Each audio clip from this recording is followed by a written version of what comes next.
상동 복합 쇼핑몰을 두고 유통산업발전법 개정에 대한 요구가 높아지고 있습니다. 이에 대한 자세한 이야기 나눠봤습니다.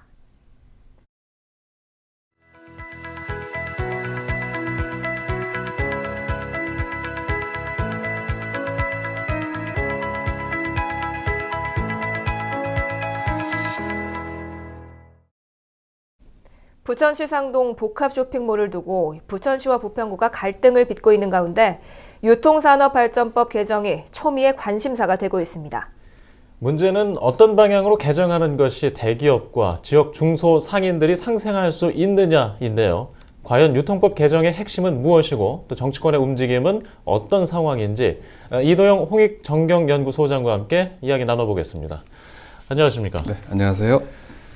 자, 이 상동 복합 쇼핑몰 입점 논란이 배경이 됐긴 했습니다. 유통산업발전법의 개정 요구 한동안 소식이었는데 자, 어떤 법인지 먼저 간략하게 짚고 넘어가야 할 것 같습니다. 말씀 부탁드립니다. 네, 그 유통산업발전법은 유통산업에 대한 지원을 확대하고 규제 완화를 통한 경쟁력을 강화시켜가지고 중소 유통산업에 대한 자생적 경쟁력 강화를 목적으로 하는 법입니다. 네. 1997년에 제정된 법률인데요. 유통법 제1조 목적을 보면은 유통산업의 효율적인 진흥과 균형적인 발전 그리고 건전한 상거래 질서를 확립해서 국민경제에 이바지하는 목적이 되어 있습니다.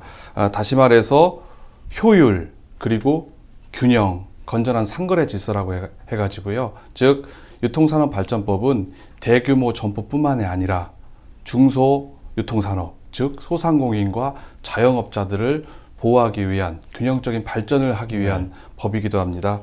현재는 그 대기업 유통기업들이 무분별하게 시장에 진출하고 있는 것을 막아서 소상공인 그리고 골목 상권을 보호하는 그 법안으로 역할을 또 하고 있습니다. 네. 유통산업발전법이 거듭해서 이렇게 개정을 해왔는데 복합 쇼핑몰 입점 저지를 위해서는 또다시 또 개정이 돼야 된다는 게 부평구와 상인 측의 입장인데요. 네. 이들이 요구하는 개정안 어떤 건가요? 지금 국회 산업통상자원위원회에 유통법이 계례된 게 22건이나 있습니다. 네.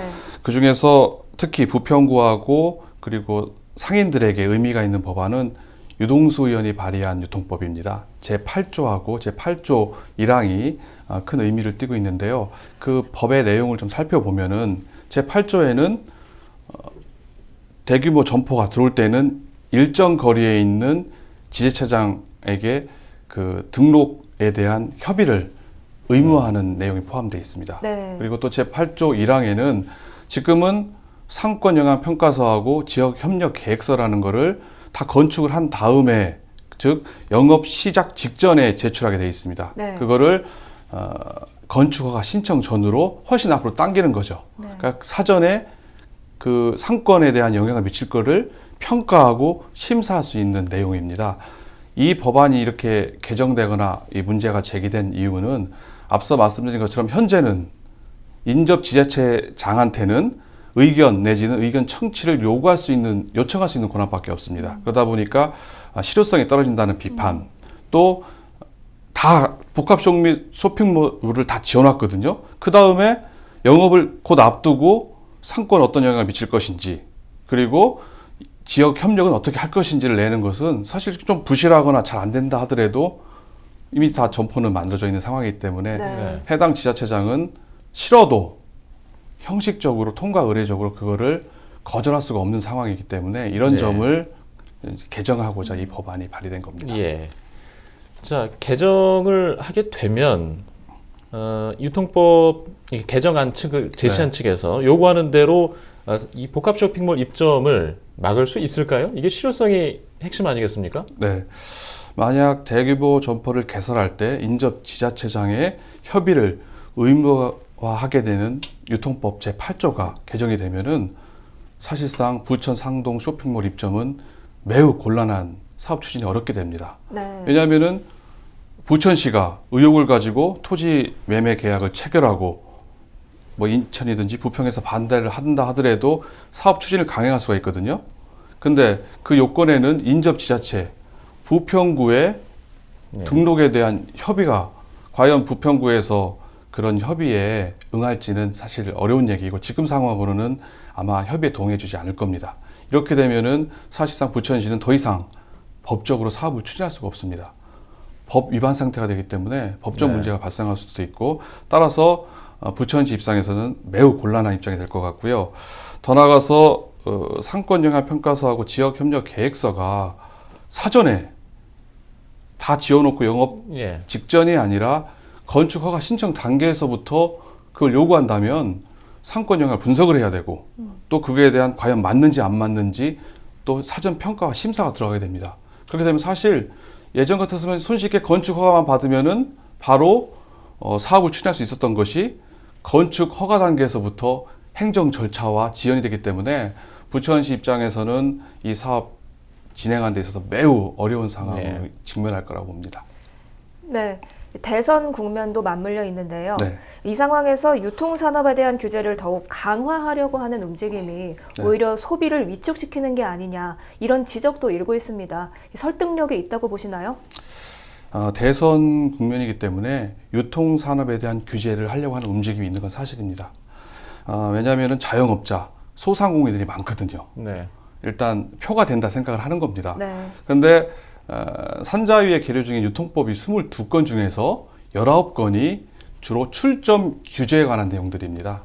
즉 대규모 점포를 영위하려고 하는 대기업들이죠. 그러니까 대기업 프렌들리 그리고 유통 재벌에 대한 규제에 초점이 맞춰져 있어요. 네. 그러다 보니까 과연 이 개정안이 그런 소비가 위축된다는 주장과는 조금 다소 거리가 있다고 보여집니다.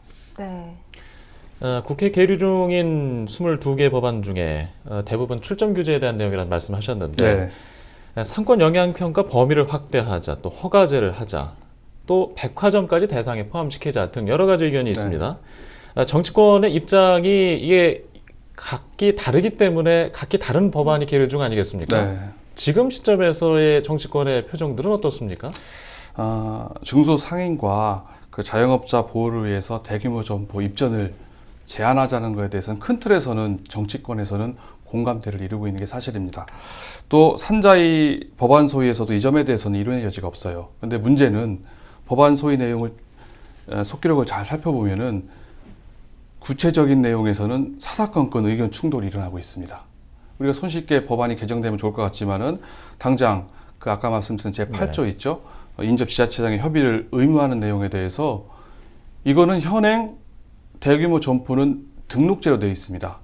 허가제가 아닌데 만약에 인접 지자체장의 동의를 의무화하면은 이건 사실상 허가제가 아니냐. 지금 우리 현 법제인 등록제 하에서 네. 사실상 허가제가 되기 때문에 제도를 변경하지 않는 이상 이 법 개정은 불가능하다. 더 나아가서 인접 지자체만의 문제가 아니라 소재 지한 네. 지자체죠. 이번 같은 경우는 부천내 같은 경우인데요. 그 지자체의 권한과 그리고 재량권을 침해하는 거라는 비판을 받고 있습니다. 더 나아가서 앞서 말씀드렸던 그 유통산업발전법이 개정이 작년 7월 달에 됐습니다. 작년 7월 달에 이런 문제 때문에 인근 지자체의 의견 수렴 절차를 거치게 할 수 있게끔 아까 말한 의견 제출 신청권을 신설을 했거든요. 그 법안이 개정된 지 지금 채 7개월밖에 안 됐습니다. 실제로 그 법에 따라서 의견 요청한 사례는 광주 신세계 복합 쇼핑몰 사례 한 건밖에 없어요. 그러니까 법 개정한 지 잉크도 안 마른 상황에서 네.